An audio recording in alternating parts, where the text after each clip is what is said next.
Шолом алейхем, агут йомтов, Борech хабо, zu jüdische Sprach, zu Mame loschen. Lomer on hebben der folgendiker limit in Yiddish Deutsch. Здравствуйте, хотел бы начать очередной урок, следующий, по изучению языка идиш, Маме лошен или Yiddish Deutsch. Разговорный идиш.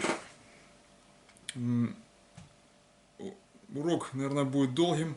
Значит, здесь уже добавляется текста в этом букваре. Вот. Добавляется оно как-то так, как будто бы это нужно всем знать, без объяснений. Вот. Я не могу это не объяснять, поэтому это все будет затянуто, скорее всего. Значит, ну, я буду стараться набирать обороты.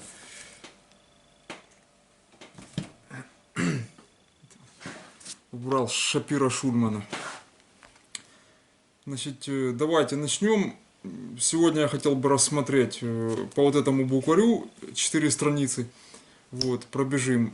Потом затронем склонение существительных множественного числа и затронем куплет песни с припевом «Тум-балалайка». Вот, хотел бы этого коснуться. Не будем терять времени, Ломер он Хейбен. Давайте начнем. Значит, то есть мы закончили на вот этой странице, напомню. Так, значит, переходим теперь сюда. Надо ее показать. Тут изображена школа и ученики. Вот. И вот такой текст. Я тут пометки уже сделал. Вот.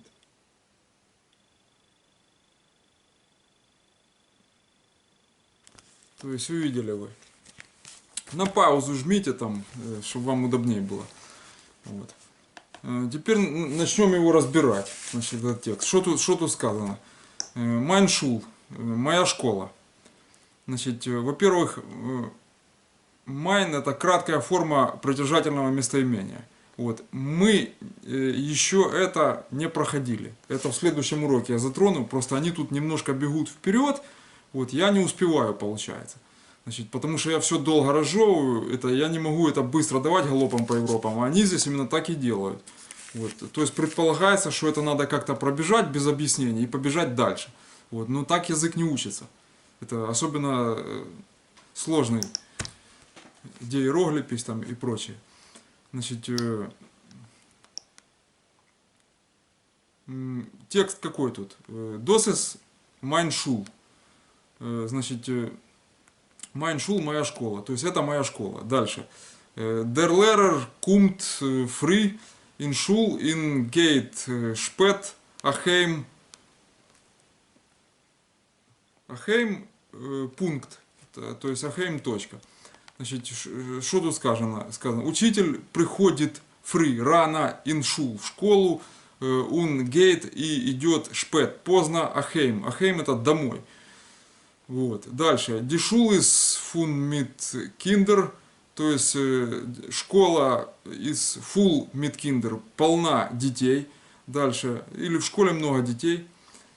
Дальше. Их леп лебм, их леп лебм. Майншул, то есть и хлеб, это я живу, лебым, это около, возле, майншул, моей школы. Дальше, тут идет хаверте, кум, они написали кум, но я тут красным добавил окончание. Тест добавил. Вот его видно, выделил красным. Что-то тут с корректировкой цвета проблемы, ну вот так вот где-то видно. Вот, потому что они тут не добавили, раз окончание добавлено, это повелительное наклонение. Но тогда надо было в конце поставить восклицательный знак. Вот, мы его пока не проходили, то есть пройдем позже.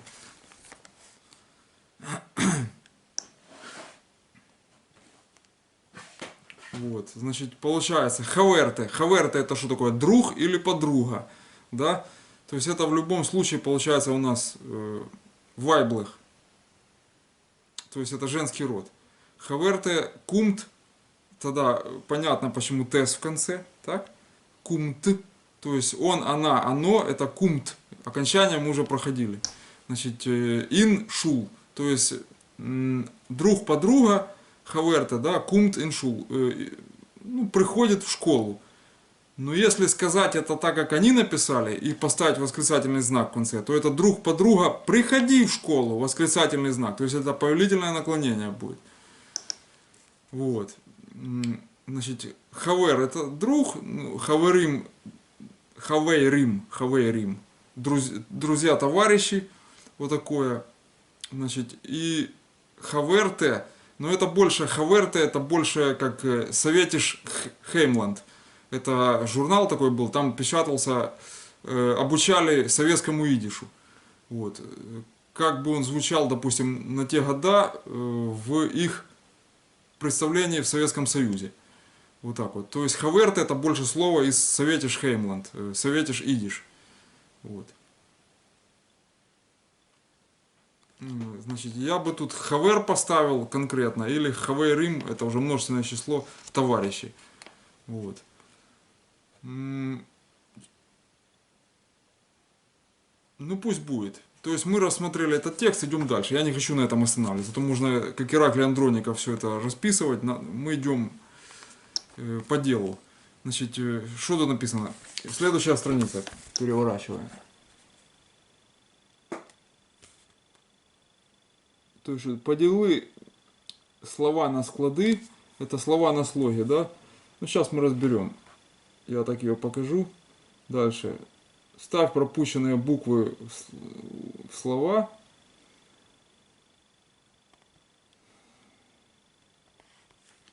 Вот, идет. И дальше тут скажи еврейскую мовою, там, и вот этот вот текст. Ну и дают слова на запоминание, на запам'ятание. Вот. То есть видно. Значит, я тут уже, конечно, все позаполнял. Поделы слова на склады. На склады. Значит, получается, слова нужно разделить на слоги. Ну тут хаверты они поставили. Множественное число хавертес. Я сразу говорю, ди хаверты. Это вайблых. Вот. То есть пишется оно через вейс в арамейском, древнееврейском, значит, шрифте. Оно пишется вот так вот. То есть я сразу его написал здесь.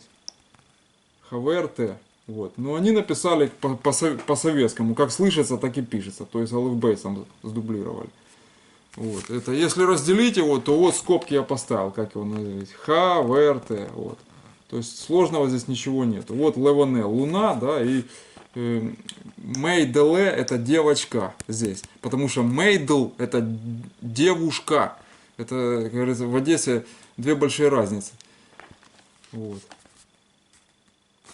Что тут следующее? Левоне, да, то есть тоже они по-советскому написали. Вот, в реальности вот так это пишется. Это арамейским правописанием. Вот, они по-своему написали. То есть так обучать это неправильно. Вот. Это вы учите только какому-то, ну, своему местечково-региональному идиш. Вот, и это как-то узко, вот, вы вестерн идиш совершенно не затрагиваете, только истерн получается, и то истерн советиш, это ерунда. Ну это, как сказать, ну это не полная форма совершенно языковые, не полная форма. Вы будете ограничены в маневрах, на Западе, в газетах и везде, сложно будет. Так, дальше. Значит, я сказал, что Мейдл это девушка, а Мейделе это девочка. Вот я еще тут такое дополнение. В прошлом уроке, значит, мы проходили, я сделал акцент на РБ. Это РВ и ют в конце. То есть рейш, вейс, да, и ют в конце. То есть рейш, бейс и ют в конце. Так вот тут вот, если рейш, вейс поставить, то будет ров. С арамейского. Ров это раввин для анкеты, для словаря. Кто это идет? Досис ров. Это раввин. Вот если бы так спросили. Но в любых обращениях, в 90% случаев вы говорите ребе. И все. Это будет уважительно, ласкательное к раввину. Вот так вот. Это при обращении и при разговоре вы употребляете, что я был у раввина, у ребе был. Вот, все. Но только если вас спросят, кто вот это пошел, то вы можете сказать, как с анкеты или со словаря. Das ist ров. Ров. То есть там через Waze в конце будет. Вот посмотрите, как это пишется. Вот. Ну, тут, наверное, ручкой надо. Вот. То есть Рейш и Waze. Вот. Естественно, гласные не пишутся. Это бывает ют иногда. Это, ну, то есть есть разные варианты древнеарамейского правописания. Там гласные пишутся в конце, да, и не пишутся. Мы еще до этого не дошли, до раздела древнеарамейского. Вот, там некудот уже идет, некудес, еще видишь, некудес называется. Вот, некудот в иврите. Вот. То же самое талмед, да, это ученик, и талмидим это ученики. А в иврите будет талмид. Вот. Ну, там талмед получается в идиш. Ну, то есть вот эти вот путаница это, вот почему я говорил, что вам с иврита будет, видишь, очень тяжело переходить в какие-то моменты. Вот. Это и с немецкого то же самое. С учетом того, что там 52 диалекта. Но я не хочу сейчас это впутывать, это ерунда. То есть учите каждый язык или диалект, кто нашел, полностью отдельно от всего того, что вы знаете. Иначе у вас путаница и каша будет. Это в итоге вы будете как какой-то, я не знаю, а баба Галамага, твоя моя не понимай. Вот такое что-то, как азербайджанец на базаре. Это не годится так. Вот. Если учите литературный идиш, то будьте добры уже, говорится, соблюдайте, выговаривайте. Дальше, что тут у нас? Вставь пропущенные буквы в слова. Ну, допустим, тут Дерзейгер. Что они тут сделали? Нарисовали картинки. Вот, смотрите. То есть тут какая-то овца или баран, сейчас это вот, лезет на виноград, и тут опять какие-то гронки винограда, листья и стебель. Вот. То есть баран будет Дершепс. Фамилия такая, Шепс. Вот. Это, видишь, это баран переводится. Значит, овца будет Дишиф. Ну, Дишиф это корабль. Дишов. Вот так вот. Шов. Дишов. Это овца будет. Вот. То, что они тут нарисовали, вот, вообще не вписывается в то, что они тут написали, куда надо пропущенные вставить. То есть я устал эти ребусы решать. Вот, дошел до определенного момента и оставил это на раздумье того, кто составлял вот это вот по советской программе. То есть это решить это на данное время, когда уже 32 года прошло с развала Советского Союза, вот, и полностью все забыто и утеряно, это подписка Советиш Геймланд, чтобы там в ней рыться, там что-то выискивать, разбирать, как они это все видели. Вот, и, так сказать, биробиджанский учебник идиша тоже есть, такой был, там 3 с чем-то рубля стоил, в таком же твердом переплете, вот, глянцевом. Вот. И он толще был гораздо, чем это. Значит, там уже такие более крутые тексты были. Ну, это вот. И, то есть достать этого невозможно, разобрать это невозможно сейчас. Поэтому ломать голову над тем, что они тут имели в виду, я только пробегу здесь. Der Zeiger, ну это часы там получается, да. Die Weintrauben, это получается виноград. Die Weintrauben. Вот. Дальше Бобе это бабушка, да. Бабеле это бабочка. Это и Бобе это бабушка. То есть не путать бабочку с бабушкой. Потому что в Одессе Бобеле это все смешали бабочку с бабушкой, сказали Бобеле вместо Бабеле. Вот, и получилось у них по-одесски бабушка. Это, ну так, это там на одесском языке. Вот. Но в идиш, откуда они это дернули, короче, смесь эту, бобе, бабушка, бабеле, бабочка. Вот так вот. То есть это смешать надо постараться. Так только в Одессе могут. Дальше. Ну тут все, я поставил вопрос. Вот. То есть я это разгадывать не хочу. Не хочу я в это впутываться, короче, это на их, скажем так, разумение. На их розсуд. Вот, что они тут имели мало на увазе, там имели на виду, потому что тут украинское впутывается в сознание, скажем так.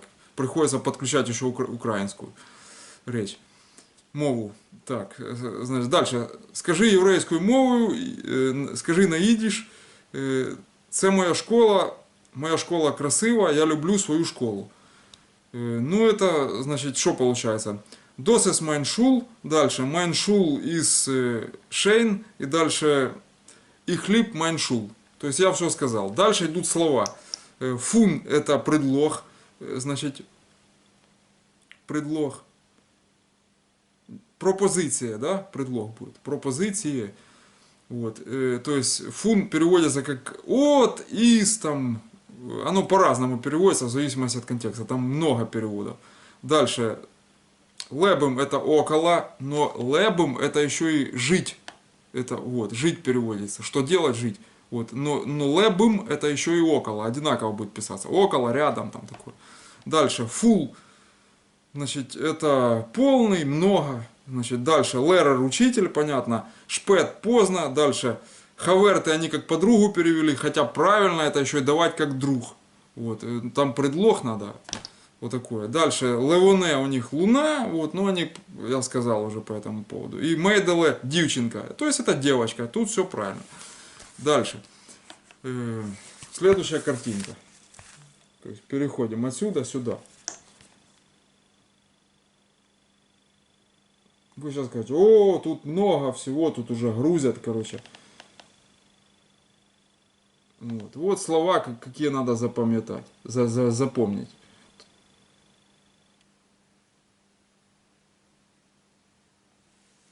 Вот. Ну тут, значит, давайте это в ускоренном темпе, скажем так, но с объяснением, чтобы не было пробелов. Что тут у нас по тексту? Das ist mein Гортен. Гортен это огород. Вот. Не сад там никакой, ничего. Потому что получается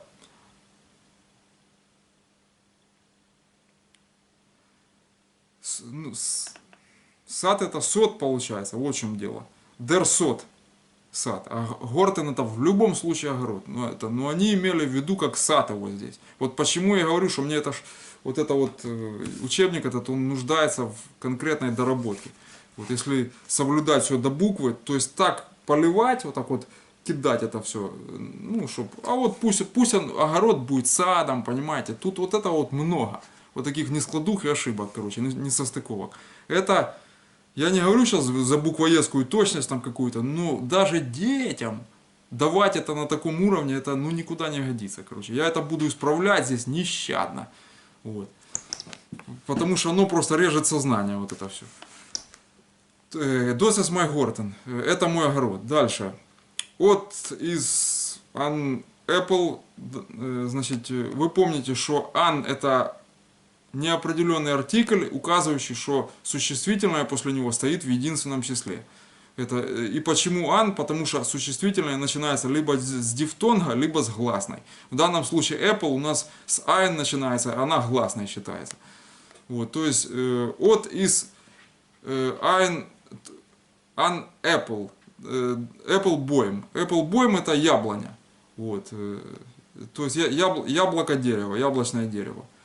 Дальше что тут? Афим из афим это на нем, из до сах. Значит, они тут тоже написали, как по советскому идишу, Советиш Хеймланд, по журналу поэтому. Сах, значит,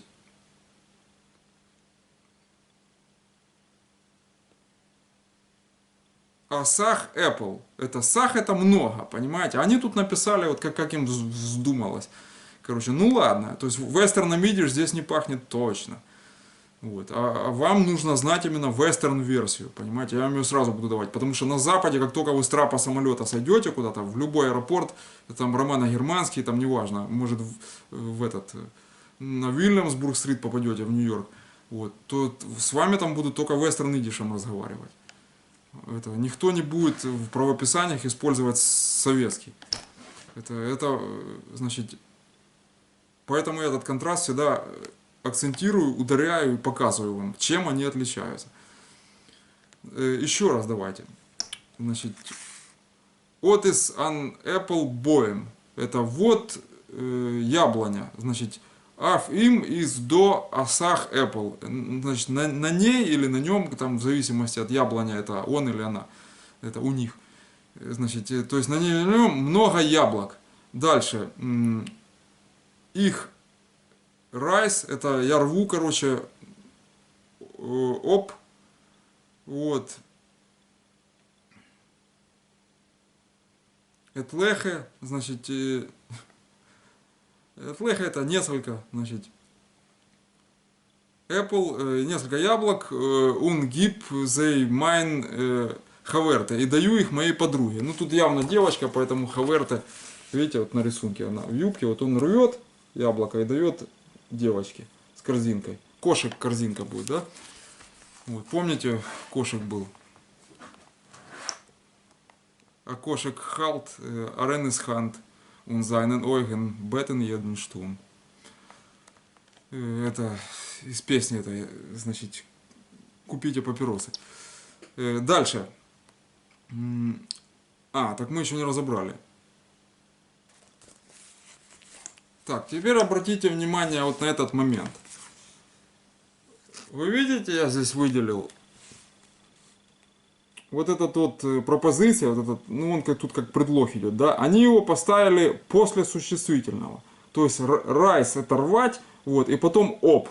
Так вот, оп это переводится как приставка от, то есть если рвать, то отрывать, понимаете? Но они, вот, это не ошибка. Так это тут можно делать, видишь, так можно делать. То есть райс оп, это их райс оп, это я отрываю, вот так вот. Их райс оп, да. Значит, этлеха, несколько Apple яблок, унгиб и даю зей их, и даю их, зей это их. Обратите внимание сюда. То есть это уже вы начинаете привыкать к разного рода таким местоимениям там и прочим. То есть вот это вот зей это их. Это гиб их. Что тут у нас идет? Дальше. Майн хаверте, моей подруги. Дальше. Зи зохт мир аданг. Она говорит мне спасибо. Значит, смотрим. Это вот если бы я вам не объяснял ту грамматику с окончаниями в глаголах, в инфинитивах и в глаголах, что бы вы сейчас вот поняли вот здесь вот в этой фразе. Вот смотрите. Значит, зи зохт мир аданг. Вот обратите внимание сюда, я вот специально тут выделю. Вот. Видите? То есть вы это уже проходили, вы понимаете, почему не зох, а потому что зи это он эрдуэрземир. Помните, я вам говорил эту рифмованную такую? То есть ты, он, она, там, оно, вот такое. Мы, значит, и вы поняли, почему зи и идет тес в конце. И дальше мир, мне, мир это мне, вот, то есть зей это их тут используется, зей это вообще они, но оно как их проходит здесь. Это мне, значит, аданг, спасибо, восклицательный знак. Вот. То есть, что тут нужно запомнить? Значит, дерево боем, дер боем, дальше райсен рвать, дальше apple яблоко, спасибо, дякую, ну это спасибо, значит, это будет аданг.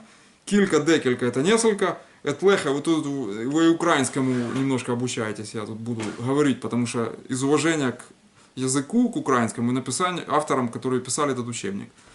Значит, килька, декелька, этлеха, говорити, ну это говорить, значит, рейден, но и зохт тоже, понимаете? Они тут немножко ошиблись.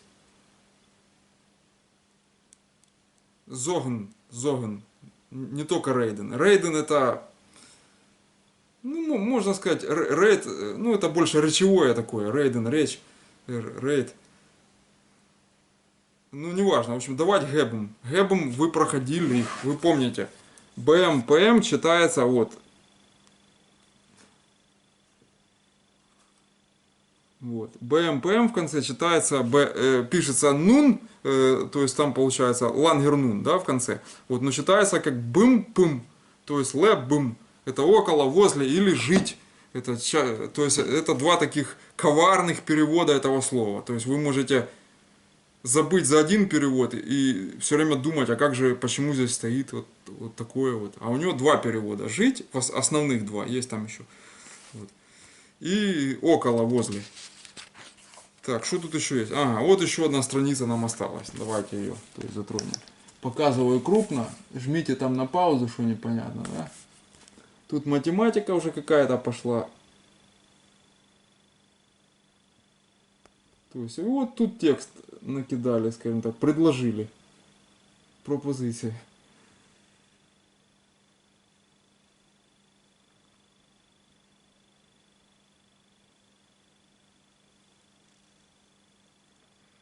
Вот. То есть, значит, ну, во-первых, здесь уже математическая область затрагивается. Числительные мы проходили. То есть эйнс это один, да, эйнс. Но они все дублируют картинками, вот этими вот рисунками, чтобы хотя бы какой-то был визуальный эквивалент того, что вы говорите, чтобы вы сопоставлять могли. Вот. И не везде, кстати, оно совпадает, я уже говорил об этом. То есть, что у них тут по тексту? Eins und eins macht zwei. Значит, 1 и 1 делает 2. Но равно будет gleich, чтобы вы знали. Gleich. Вот. То есть, они махтом выкрутились. Махт это, ну, делает. Да? 1 и 1 делает 2. Дальше. Drei Fischen. Значит, что тут еще? Warfen. Warfen sich auf dem Samt. На песке, да? Auf dem Samt. Ага, вот тут вот аф этот. Ох, я бы им сейчас натрескал за этот аф. Я его в конце выпишу. Ай, как я это... Меня оно достает.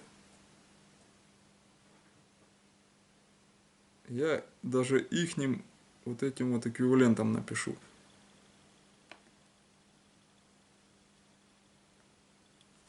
Вот смотрите.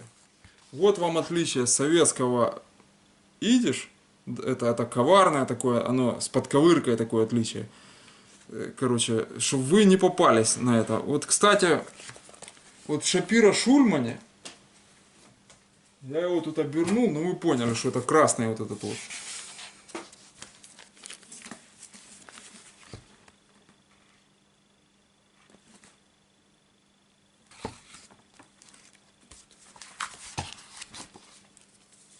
Вот. То есть вот этот вот. Вы поняли, о чем я говорю. Вот. Вот этот аф, вот как они здесь написали. Вот. Я сейчас на нем сосредоточу.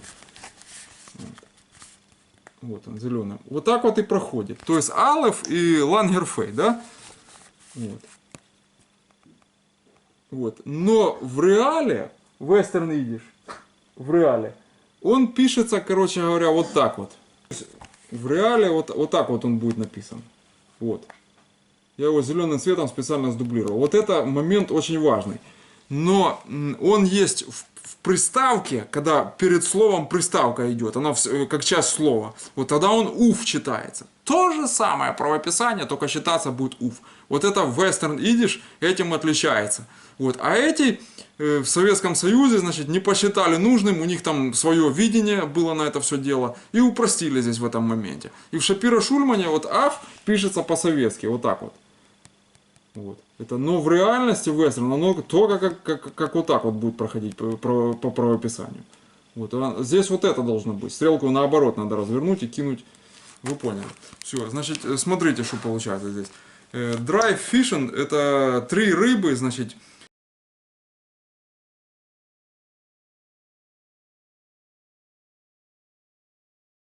Варфен. Варфен это биться, бьются там варфен, да. Это вартен это ожидать, а варфен это биться. Это варфен sich auf dem Samt. Ну, на этом песке получается. Бьются на этом песке. Дальше. Фир флаттерлех. Флаттерлех это, фир это у нас 4, то есть флаттерлех это мотылька, да. Зен, вот зен, афен, вы помните, афен это аф плюс дем, то есть это ломб. Ломб это лампа. То есть смотрят на лампу, получается. Еще раз. Фир флаттерлех зен афен ломб. Это вот. То есть, ну да, на лампочку. Вот так вот получается. Смотрят на лампочку. 4 мотылька. Дальше что у них тут идет? Финф. Ну, оно как считалка у них тут проходит. Финф взяли в кавычки. То есть 5. Дальше. Вилых или хвил было бы. Вот смотрите. Видите, вот я специально подчеркнул. Вил их, это если их кинуть перед вил, то это хвил получается. Мы это уже проходили. Их и глагол дальше идет. Через верхний какой-то такой апостроф, который не имеет отношения к юду. Он тонкий, длинный и выше юда идет. Вот. Вот. Но в данном случае они, поскольку первоклассникам это как бы еще рановато, вот, то они перенесли и поменяли, чтобы без всяких апострофов, чтобы вил их было, да, вот. Вил их. Бакумен ин едиш. То есть 5. То есть здесь получается войл бакумен, это, вот допустим, войл бакумен, если сказать. Это на пользу, вот, и войл это хорошо, бакумен получать, да, это вместе войл бакумен на пользу получается, если, ну так, если перевести его, вот, допустим, вил бакумен, то есть пятерки хочу я получать видишь, понимаете, вот эта вся фраза, просто они ее так закрутили вот по-советскому, что, ну, в общем-то, и кавычки приплели, то есть дитё, чтобы ребенка просто запутать, вот, в грамматике этой. Ну, в данном случае предполагается, что он это все должен принимать на веру. Вот. То есть финф 5, вилых хочу я, значит, бакумен получать ин едиш, видишь. Дальше зекс 6, блайерс 6 карандашей, лиген афен тиш, то есть лежат на столе, на этом столе, афен, да, афдем. Дальше зекс 6 штехлых, хобых гезейн ин валд. Это штехлых, это ежиков. 6 ежиков я гезейн видел, это партицип от зен смотреть, глагол прошедшего времени. То есть видел ин валд. Валд это лес, мы уже, по-моему, проходили его. Вот. Дальше. Зибым это 7. Зибым блумен, 7 цветов. Хобых у меня, значит, гешенкт майн хаверте. Ну, гешенкт это подарил, потому что шейнк это дарить. Вот, то есть мы к этому вернемся еще. Вот это, вот смотрите. Майн хаверте, да, моей подруге. То есть зибом 7 цветков, хобых имел я подарить, если дословно переводить, это, или я подарил моей подруге хаверте. Я здесь покажу гешенкт. Обратите внимание. Гешенкт, да? Вот. И потом в конце урока я объясню, почему не гешенкт, а гешенкт. Именно вот этот вот момент. То есть здесь это важно. Они этого не объясняют. Это учитель должен по умолчанию говорить. Ну, в данном случае я. Вот. То есть гешенкт майн хаверте. Зибум блумен, хобе гешенкт майн хаверте. Вот. То есть есть еще такое, как бакумен, а матане, это, ну, матана, это в иврите, это дар, подарок, как гифт в английском, да. Вот. То есть бакумен, а матане, это получать подарок. Вот так вот. Чтобы вы знали. Дальше. То есть с этим все. 4 мы рассмотрели. Это здесь. То есть на этом с детским садиком вот этим вот. Да? Вот. Мы закругляемся и приступаем сейчас к серьезным материям уже, к серьезному идиш, грамматике. Вот. Хотя тут встречается, ее надо объяснять и разжевывать. И они немножко меня опережают. Мне вот это не нравится. Это я не успеваю. Вот.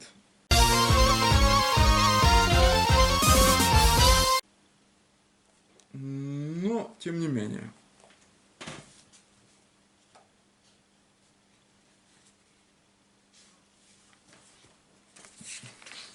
Так.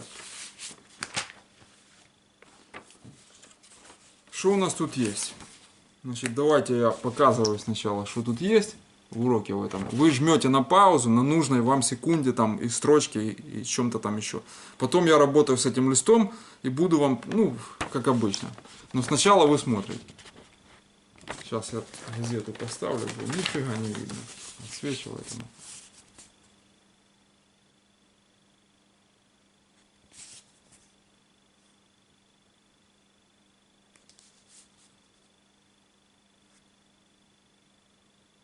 Это для чего я это показываю, чтобы вы в тетрадь себе переписали. Это малейшие таблицы, малейшие примеры, малейшее что себе в тетрадь сразу же. Это там, где вы работаете. У вас должно быть две тетради. Листов на 10, на 15 для древнеарамейских гебраизмов. Вот. Это отдельная тетрадь там. Это вот. И обычная тетрадь листов на 60 для изучения идиш. Это в клетку, там в мелкую, все 5-миллиметровую. Вот. То есть, давайте, значит, приступим к сложной грамматике. Ну, она не сложная, если ее правильно объяснять. Вот, но считается это взрослая сложная грамматика. Что тут у нас такое? Das Beigung Substantiven Инмерцол. То есть это, значит, что у нас тут? Склонение dos Beigung субстативен это существительных инмерцол во множественном числе. Вот. В прошлом уроке мы склоняли существительные в эйнцол, в единственном числе. В этом нужно рассмотреть обязательно во множественном, потому что мы не можем идти дальше, не сделав это. Это все пошагово, кубиками набирается. И одно, как кастрюли на кухне, общей ниткой связаны. За одну потянешь, все посыпятся. Не за ту потянешь, натворишь чего-то там, понимаете. Из середины горшок вытянешь, тоже все посыпят. То есть надо аккуратно, чтобы если ты потянул, то правильно, и оно не загремело, а упаковалось. Вот так вот. Значит, все по полкам разложить. Дальше. Эта тема, значит, склонение существительных во множественном числе. Не такая сложная, как многонасыщенная, как предыдущая, но у нее есть свои нюансы. У нее есть 3 основных нюанса. Первое, что вы должны знать. Во множественном числе перед существительными никогда не будет неопределенного артикля «ан» или «а». То есть «а бух», там, «ан apple». Вот. Тут об этом даже заморачиваться не стоит. Их просто здесь нету. Ни а, ни ан. Все, они отсутствуют. Я вот это и написал. Вот.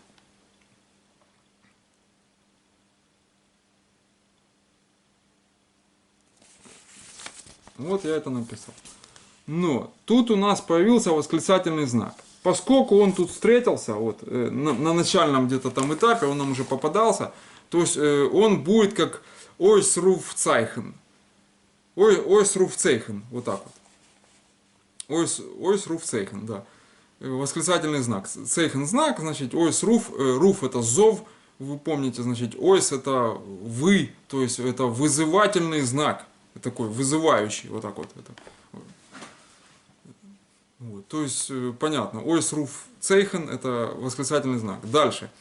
Посему, поскольку отсутствуют неопределенные артикли, во множественном числе перед существительными. Значит, нам надо рассмотреть 2 примера. В эйнцоле, в единственном, и в мерцоле. Значит, эти примеры вот такие вот будут.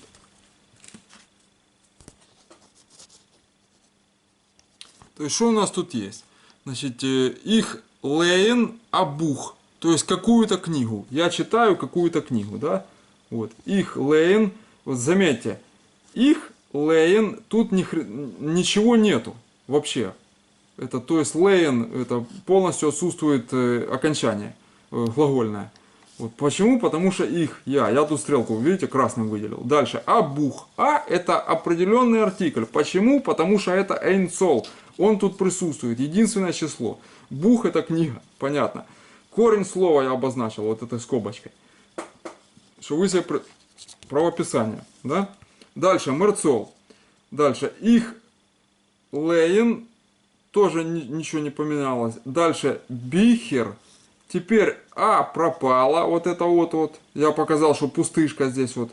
Вот, оно было и исчезло. Дальше и корень слова, вот я его тут выделил, изменился, бихер.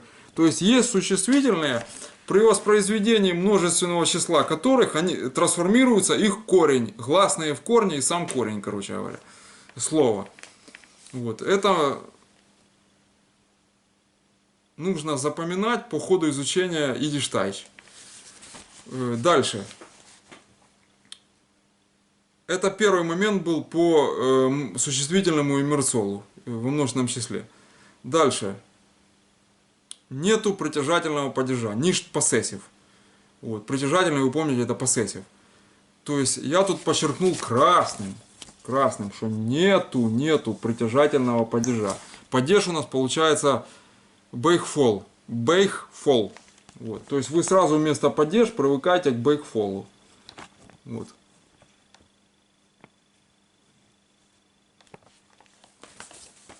Значит, поскольку притяжательную, я вам напомню, это чей, чья, чье, к чему там, к чей, к чьим, короче говоря. Вот. Его нету, но как-то же это использовать надо, формы что пооставались, то его переводят кого чего в родительном падеже русского языка. Короче, вот так вот.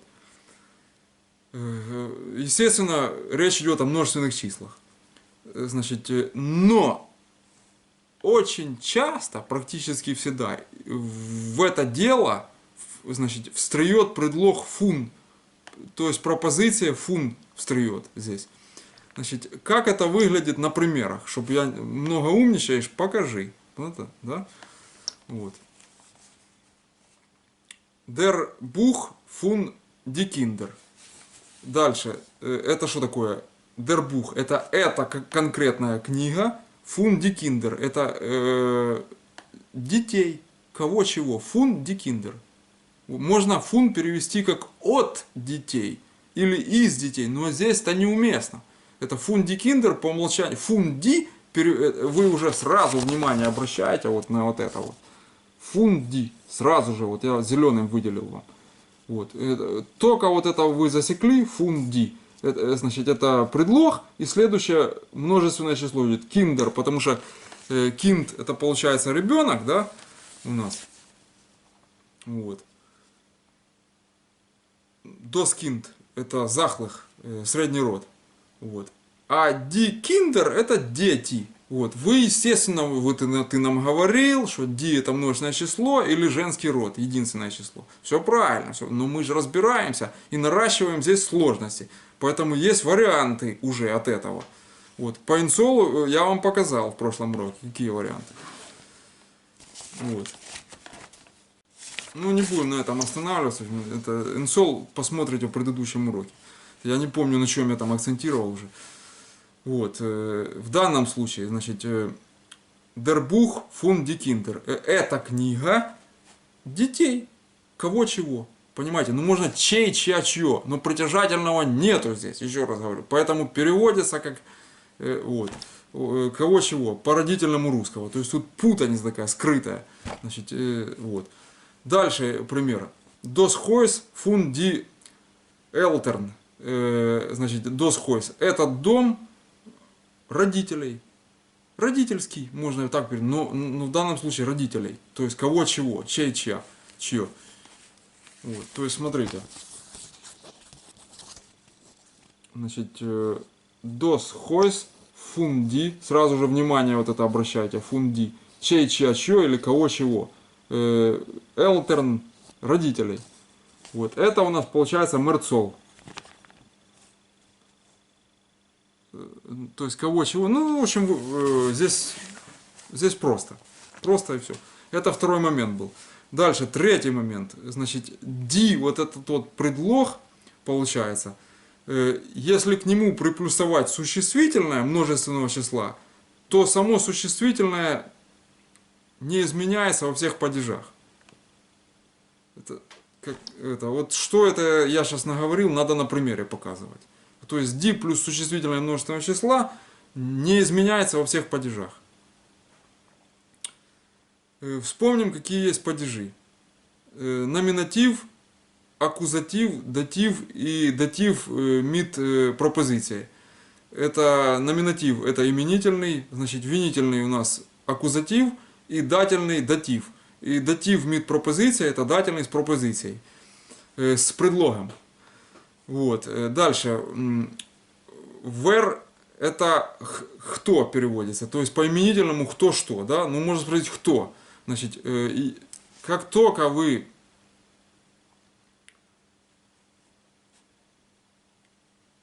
видите, вот здесь вот, здесь,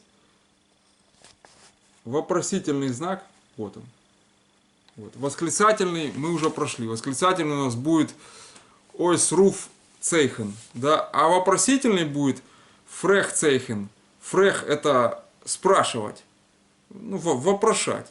Вот. То есть фрех цейхен, вопрос, знак. Знак вопроса. Это, то есть where это кто, вопросительный знак. Вот, это именительный падеж. У вас спрашивают кто. Вы отвечаете дитатес, это папы. Дальше димамес, не путать с мумес, с тетями. Вот, то есть димамес это мамы. Дальше дизейдес, это дедушки. И дибобес, бабушки. То есть в иврите аба има саба сафта. Вот. Ну, в данном случае нам это не надо. То есть у нас свое тут. Ди татес, ди мамес, ди зейдес и ди бобес. Вот. По именительному падежу. Дальше. Винительный у нас получается. Кого что? Кого что? Значит, вемен зесту. Вы помните, что если ту в конце добавляется, это тес и вов. Тес и вов. Это получается ту, потому что зес ту это ты, значит, видишь. То есть вемен, кого, что ты видишь. То есть их, значит, зе, то есть я вижу. Их зе. Значит, ди татес, ди мамес, там ди зедес, ди бобес и ди киндер. Вот, это детей я вижу. Их зе, ди киндер, я вижу детей. Кого что? Винительный падеж. То есть вемен зесту, кого ты видишь. То есть вы засекли, что вемен, вот это вот слово. Вот оно. Вот. Это уже переводится как кого может переводиться. Это важно сейчас. Запомните. Вемен кого. Уже раз вы запомнили. Вот. Дальше датив рассмотрим. Дательный падеж. То есть вемен энферсту. Это кому я отвечаю. То есть вемен здесь не кого будет, а кому. Это второе значение вемен. То есть фиксируйте это. То есть кого, кому, да, и все это будет вемен переводиться. То есть энферсту, кому отвечаю? Ты отвечаешь, энферсту. Кому ты отвечаешь? Значит, я, их энфер, я отвечаю ди татес, папам, ди мамес, мамам, ди зейдес, дедушкам, ди бобес, бабушкам и ди киндер, детям. То есть их энфер. То есть вы знаете, энфер это энфер, я отвечаю, комары. Так, что-то с природой творится, уже холодно и комары. Осень. Значит, вид мемен, мид вемен гейсту.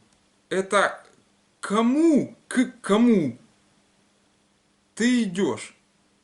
Это, мид вемен, это с кем. Это кому это, ну да, к цу было бы, цу вемен, кому. А здесь мид вемен, с кем. То есть вы поняли, что «вемен», кроме «кого» и «кому», переводится как «кем». То есть «mit wem gehst du», «кому ты идешь». С кем, с кем, с кем. Кому это «цу». Вот. То есть «mit wem» это с кем. Здесь я путаюсь, потому что формы похожи. Вот. «Mit wem gehst du». То есть это датив mit пропозиция с предлогом дательный. То есть mit gay получается их gay mit вот так вот получается. Я иду с дитатес, ди мамес, ди зейдес, ди бобес, ди киндер. Это я иду с детьми. Вот. Ну, с этим все понятно. Я не вижу смысла тут подробнее останавливаться. Просто это проговаривать все. Ну, посмотрели таблицу, быстро вникли, запомнили, где окончание, как что меняется. Особо ничего. То есть, что тут сложного, это запомнить, что по третьему пункту того, что мы разбираем, существительное плюс «ди» во множественном числе не изменяется во всех падежах. То есть, как были папы, мамы, бабушки, дедушки, так они и остались. «Ди», «татес», «мамес», «зейдес», «бобес», «киндерс», «киндер». Вот. Вот так. Какие бы вы предлоги не вводили, в зависимости от падежей, то есть в зависимости от бейхфолн, это получается, значит, у нас бейхфол это падеж, а бейхфолн это падежи во множественном числе. Вот. В зависимости от бейхфолн ничего не меняется в существительных. Так вот, теперь давайте это на примерах рассмотрим. Я это разжевываю, трачу на это время и подробно на этом останавливаюсь. Почему? Потому что лимит посвящен урок, это, значит, этот раздел, лекция, это урок, лимит. Значит, учение это, лимит, учение как переводится. Значит, оно посвящено вот этому вот моменту, который нужно здесь подробно на этом всем останавливаться. Чтобы он закрепился и правильно зашел. Это потому что дальше будет наращиваться сложность. Если вы тут на простом спасуете или что-то мимо ушей пролетит, не разжуете и не разложите у себя в голове по полкам, то дальше оно будет снежный ком, я говорю, он накапливается, и лавина вам на голову бах, и вы убегаете и бросаете это все. С курса убегаете, больше ни в чем не участвуете, короче говоря, отстраняетесь и забрасываете обучение. Вот. Поэтому избегайте в изучении языков, избегайте поверхностного нахвата. Все разбирайте до буквы, и чтобы это именно закреплялось. Вот. А чтобы закрепить, нужны примеры. Вот мы сейчас к ним переходим.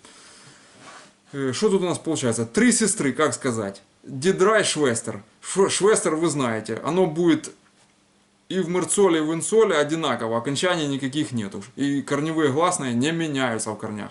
То есть Швестер по-любому будет и сестры, и сестра. Вот, то есть сказать три сестры это дидрай швестер. Вот, вы помните, что вот этой скобкой, вот, знаком равенства в скобках, его еще отдельно бывает выносят вверху, обозначается равенство единственного и множественного числа, что слово само не меняется вообще. И все понимание этого слова, это сестра или сестра, будет зависеть от предлога, который стоит перед ним. Это, ну, в данном случае оно вайблых, оно коварное получается у нас, да? Вот. И ди там будет в любом случае. Что во множественном, что это уже надо смотреть от контекста, который перед этим шел, как оно там участвует. Вот, значит, дальше, три сестры, понятно, дидрай швестра. Дальше, две дочери, как сказать. Вот, а тут интересно, значит, вот смотрите, ди тохтер, это дочка, да, это вайблых получается. Вы смотрите, ди и тохтер это инсол, единственное число, значит вайблых, по ди вы определяете, что это женский род. Теперь, сказать две дочери во множественном числе, то же самое, скажите, ди цвей техтер. Почему? Потому что во множественном числе меняется корневая гласная, изменяется. В данном случае не тохтер, а техтер. Вот. И вы понимаете, что по техтеру, что это не тохтер уже, что-то поменялось. Вот. А что? Это вместо алеф комец стало айн. Вот. То есть Дицвей Техтер это две дочери. Вот так вот получается. На данном примере я вам это показал.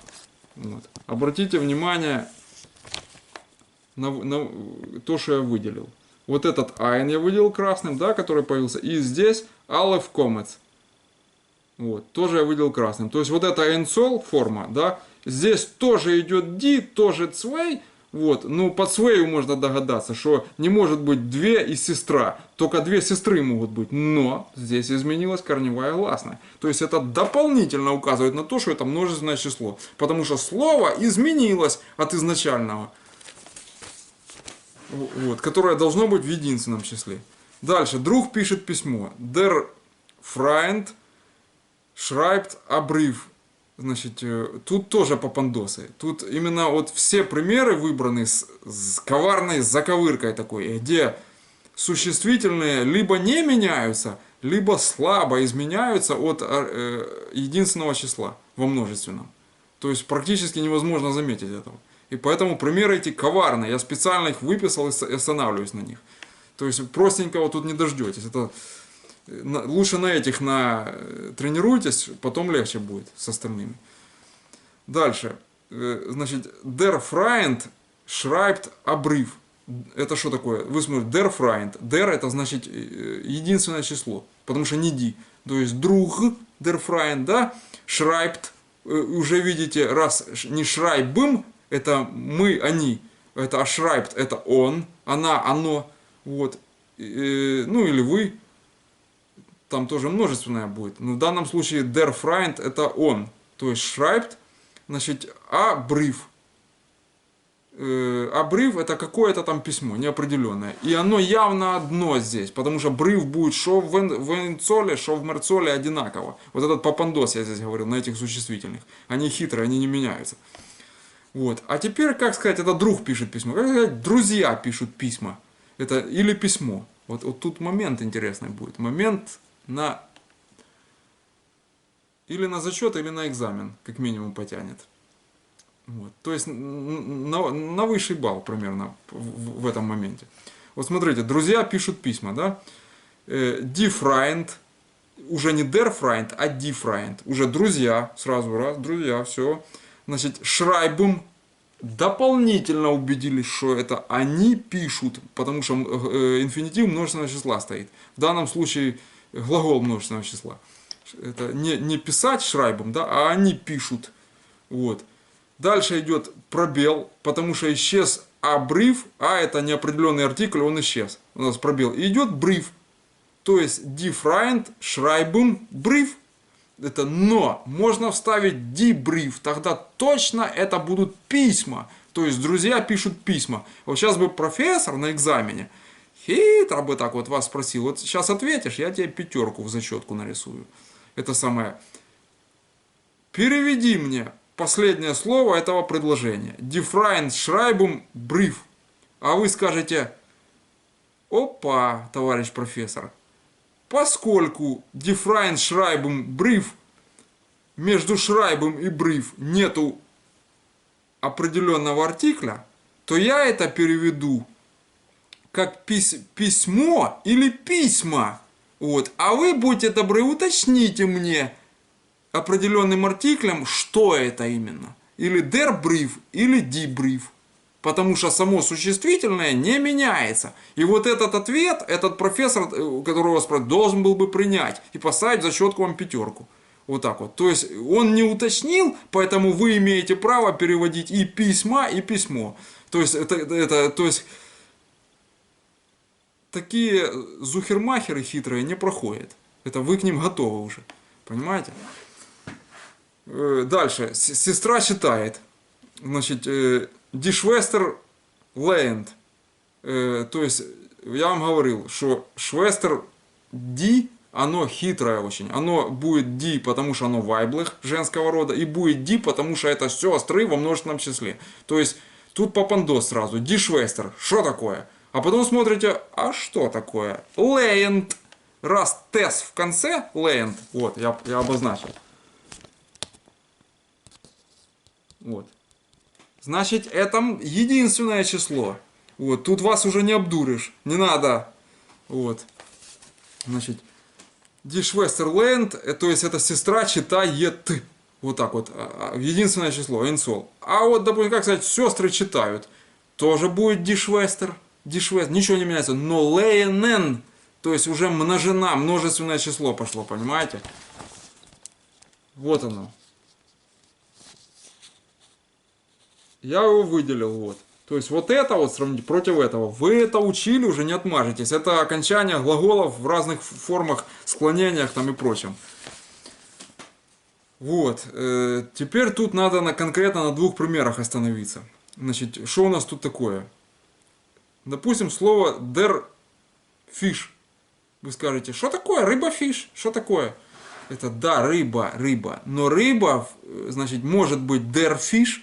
Это männlich, мужской род. Вот. А может быть die Fish. Понимаете? Это такие вот исключения, их надо запоминать. То есть в зависимости от того, что от вас хотят. Вот. Множественное число. То есть der Fish это единственное число, а die Fish это множественное число. И вы ни в одном из случаев не ошибетесь. Вот в чем дело. Это, то есть в зависимости от контекста, что там будет, что вы собрались переводить. Вот. Дальше. Что вам предложили на перевод? Дальше. Der Brief то же самое, и die Brief то же самое будет. То есть der единственное число, die множественное число. Вот так вот. То есть если речь идет о рыбке об одной, то будет der Fish.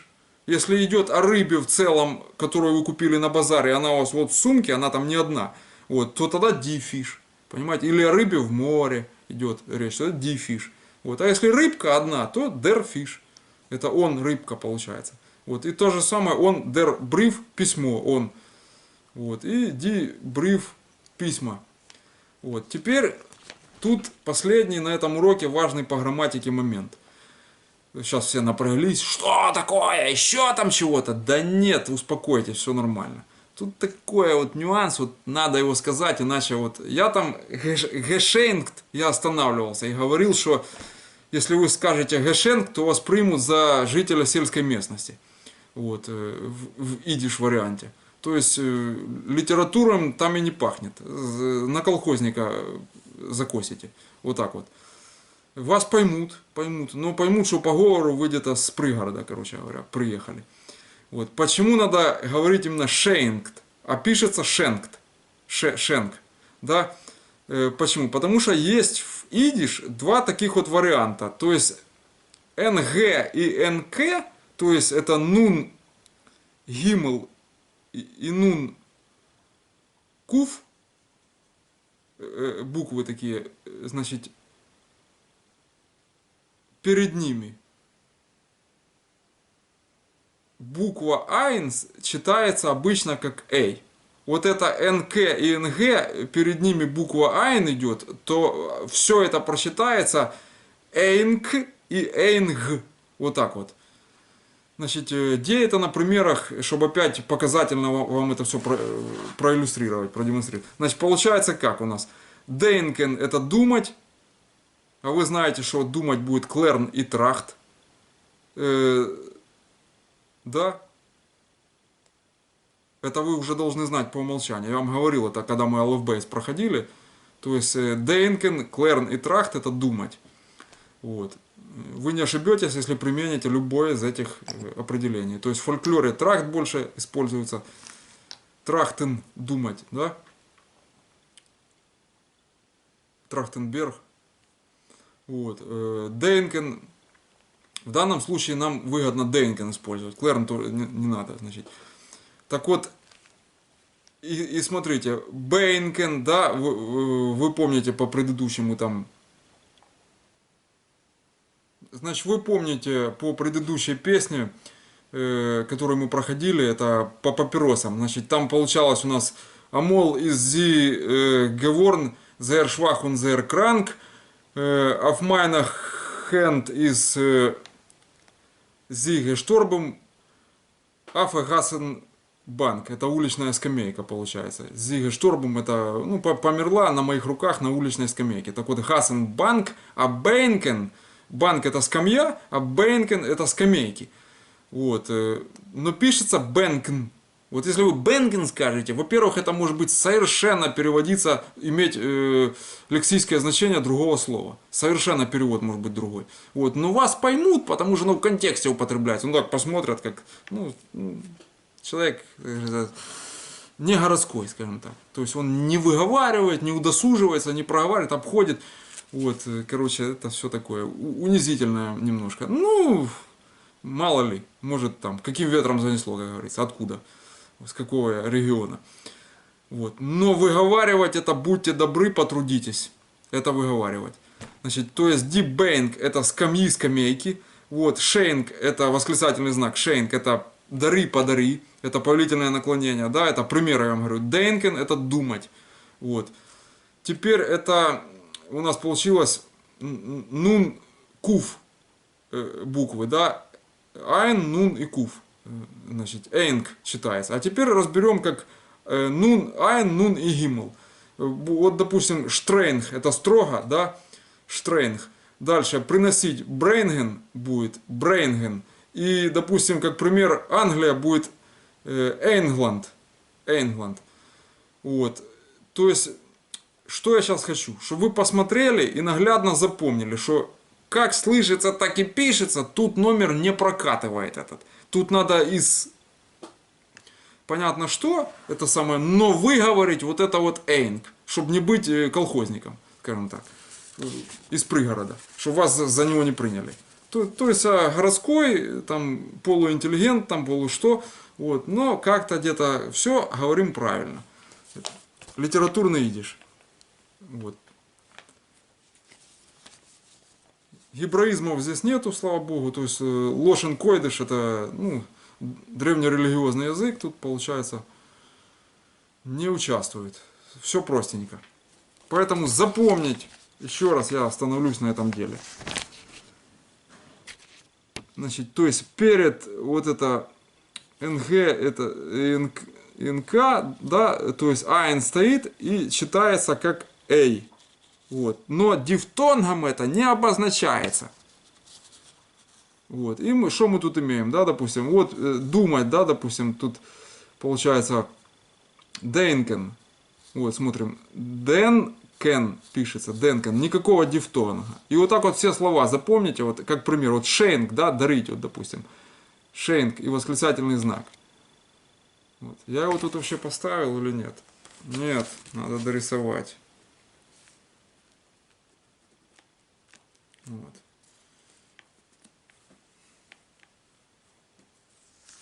Как у нас будет восклицательный знак? Ойс, руф, цейхен. Все время себя вот это проверяйте. Как у нас будет вопросительный знак? Фрех, цейхен. Вот.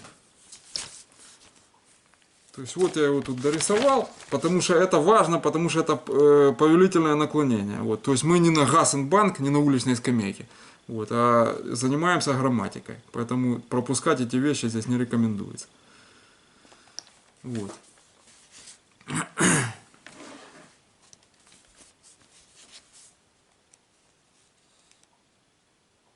Так, то есть Эйнгланд понятно, да, Англия.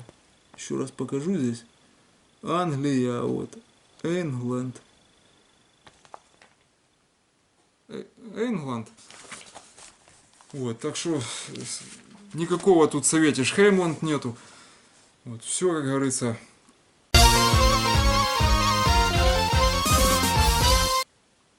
Все понятно, все простенько. Вот, так, хватит морочить голову сложной грамматикой, давайте немножко отдохнем. Вот, подходим к третьей части нашего урока. Я обещал, значит, что вот, мы как бы рассмотрим песню. Первый куплет и припев песни Тум-балалайка. Значит,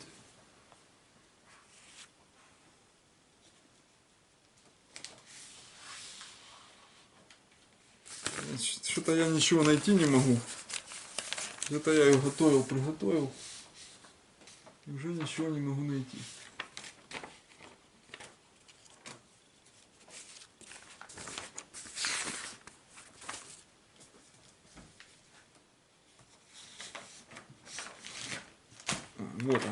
Наконец-то. Извиняюсь за задержку. Сильно длинные уроки получаются. Так, то есть этот лист с грамматикой вы поняли здесь. Все понятно, я его еще раз покажу. Вот. Особое внимание на вот эти вот формы. То есть никаких дифтонгов, это если только НК, НГ, считайте как и айн впереди, то бэнк, шейнк, вот такое вот. Теперь, это в сторону. Значит, это тоже в сторону. Вот песня, кусок ее пока, часть рассматриваем. Это не хочу грузить, могу все рассмотреть. Значит, говорю сразу. Я в Википедии, короче, заедаюсь, я уже говорил, закусываюсь вот этими модераторами, которые представляют из себя еврейское лобби. Вот. У них идиш, как вот был советиш, идиш, вот. У них Израиль идиш. Значит, я сейчас никого не обижаю. У них свое представление, короче, об этом всем. Вот. Я с ними там заедаюсь, но кое-какие поправки, хотя все по делу абсолютно, они все-таки пропускают там. Вот. Сейчас я не знаю, я там много внес правок в песню Тум-Балалайка.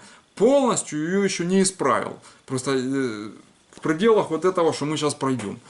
Вот. Просто там сложно править, там код надо править программно, еще и не ошибиться умудриться, короче говоря. Вот. То есть пропустят они? Я думаю, что пропустят, потому что я в религиозное ни во что не вмешивался, там, а чисто поправил по тексту, потому что берут оттуда песняры, вот эти, ну, разные там, разного уровня, значит, и им приходится платить еще. Из Википедии взяли текст, взяли перевод, там дословный перевод, потом перевод литературный 1, литературный 2, литературный 3, общий какой-то там еще, окультуренный, короче. В общем, я беру сюда дословный перевод, вот, чтобы иметь представление точно, что автор имел в виду, когда он пытался написать эту песню, а не то, что ее взяли, окультурили там литературно, в русский язык плели правильно там, и прочее, прочее. Значит, это нам не интересно, мне точнее, вот, и вам не должно быть интересно, потому что песня имеет историческую ценность и передает картину и настроение автора, и картину вокруг на тот момент, на момент ее написания. Это, повторяюсь, конец 19-го, начало 20 века. Вот, это интересно все-таки. Это одно дело в музее ходить, там лапшу тебе на уши вешают, это ты должен все верить. Или на уроке истории. Или ты берешь готовый продукт, картину там репродуктивную где-то купил, тех годов, того времени. Короче, или в данном случае песню разбираешь вот, и считываешь прямо со строки, погружаешься в ту ситуацию. Я уже говорил, в ту часть исторического момента, когда автор писал эту песню, смотрел в окно, это думал о чем-то, о любви, там, о чем-то, о своем. Вот. То есть это интересно. Разбирать фольклор и насыщаться новыми оборотами, новыми словами. Вот еще раз напоминаю, рассматриваем начальную часть песни Тум-Балалайка. Во-первых, что такое тум? Тум — это шум, лязг, дребезг, грохот, стрекот, короче, рокот. Это громкий шум, короче. Вот. Тум-Балалайка. Это шуми, греми, короче, дребезжи балалайка. Вот такое. Балалайке. Потому что если было балалайки, то было балалайкес. Это множественное число, мерцол. То есть тум-балалайке — это шуми, греми, балалайка. Вот так вот. Значит, дальше. Что у нас тут по тексту получается? То есть я вам сейчас покажу этот текст. Чтобы он не просвечивался, этот лист, то вы насквозь меня уже видите. Вот.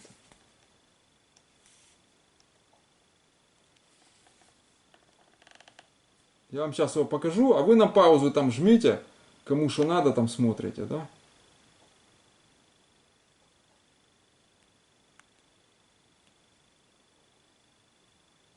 Вот. И буду сейчас по нему объяснять. Вот мы читаем, значит, Штейт абохер, да, что тут, Штейт ун эр трахт.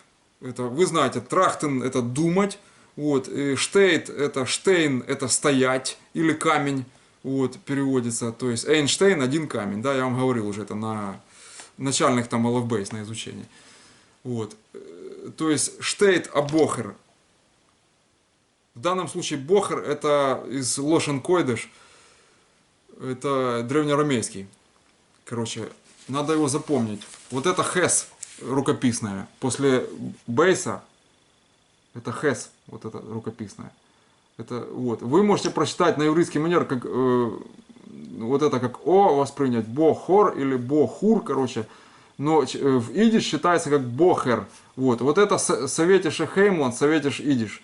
Короче, советиш и идиш. Как слышится, так и пишется. Вот чтобы вы представляли, вот это фактически вот транскрипция, только в советском варианте написания. Вот, чтобы вы смогли прочитать правильно арамейский вариант, в котором почти нет гласных. То есть штейт а бохер, штейт унер трахт. Стоит и думает. Стоит парень, бохер это парень, штейт унер трахт это и думает. Стоит и думает. Дальше. Трахт, унтрахт, думает и думает. А ганс и нахт. Ганс это целую ночь.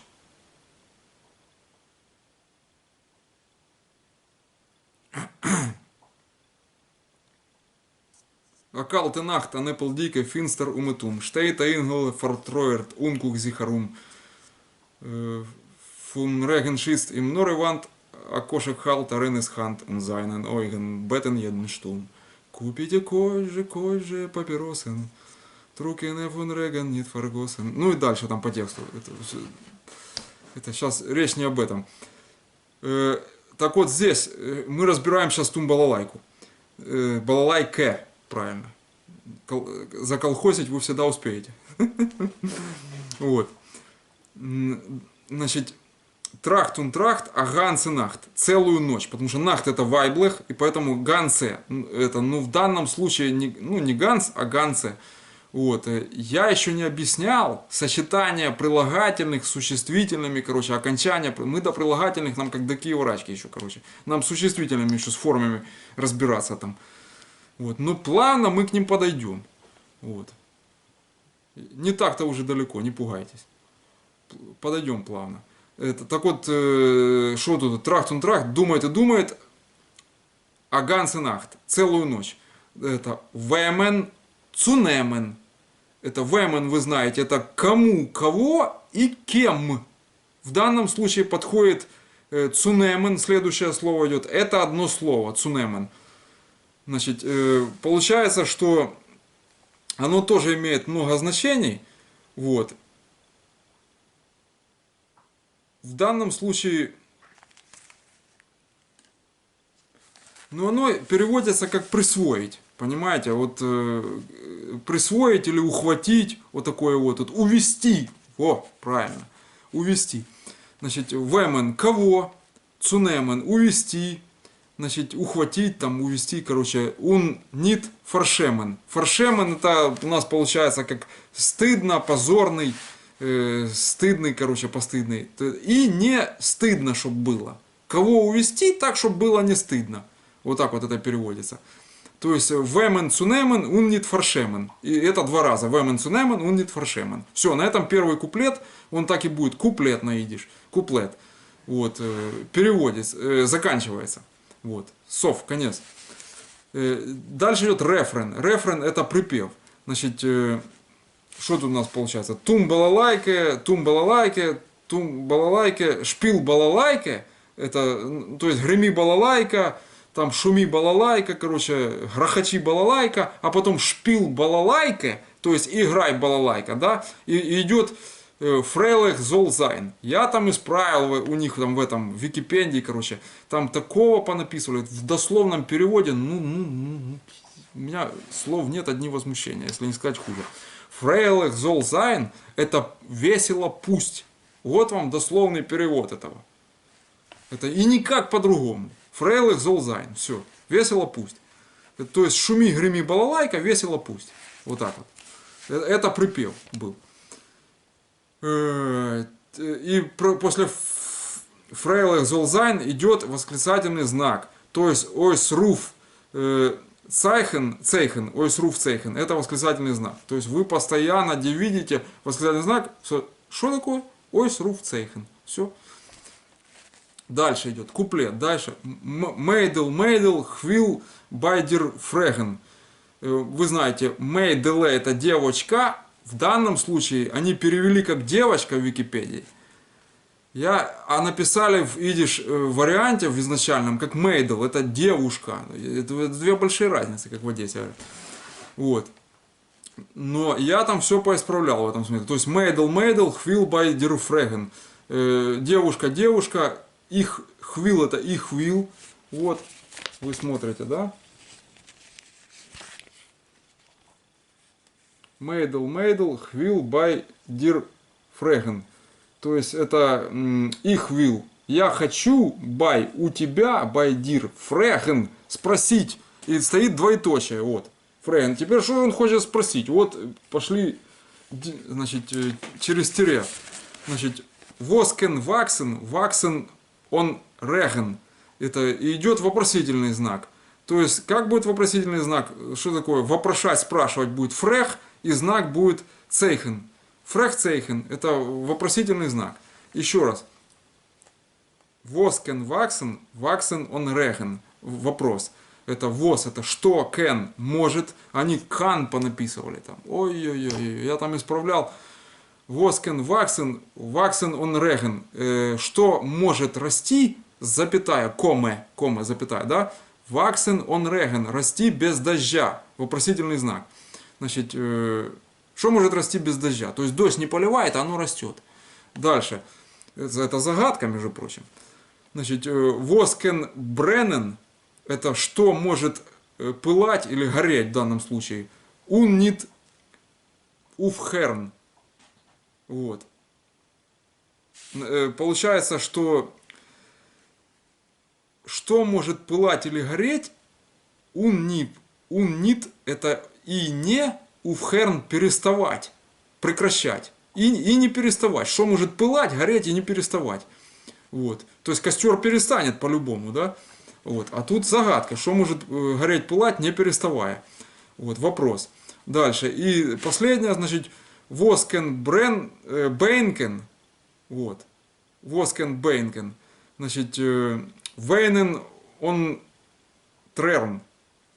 Значит, то есть, что получается, бейнкен это тосковать, значит, еще переводится как, это не скамейки, вот, это второй перевод его, тосковать.